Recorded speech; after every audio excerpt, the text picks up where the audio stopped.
તો સુરેન્દ્રનગરમાં એક ચોંકાવનારો કિસ્સો સામે આવ્યો છે, જેમાં એક યુવતી હની ટ્રેપનો શિકાર બની છે।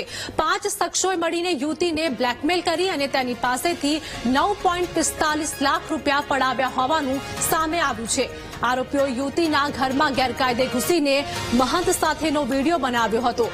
આ વિડીયોનો ઉપયોગ કરીને આરોપીઓ યુવતીને બ્લેકમેલ કરતા હતા।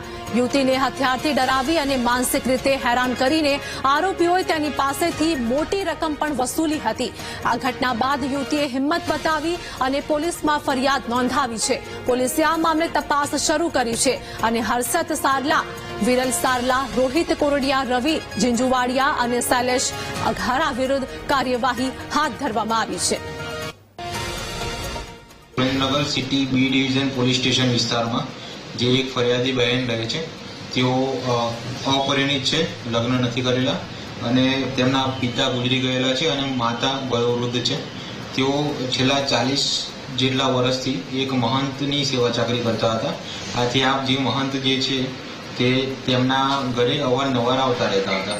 તો આ વખતે એક આરોપી જે છે હર્ષદ રમણભાઈ કોળી, આ જે આરોપી જે છે તેઓએ પૂર્વ આયોજિત કાવતરું રચી ફરિયાદી જે બહેન છે તેમના ઘરમાં ગેરકાયદેસર પ્રવેશ કરી ફરિયાદી તથા જે સહાયક છે તેમનો ખોટી રીતે વિડીયો ઉતારી વિડીયો વાયરલ ન કરવા માટે કુલ છરી બતાવી કુલ 10 લાખ રૂપિયા જેટલી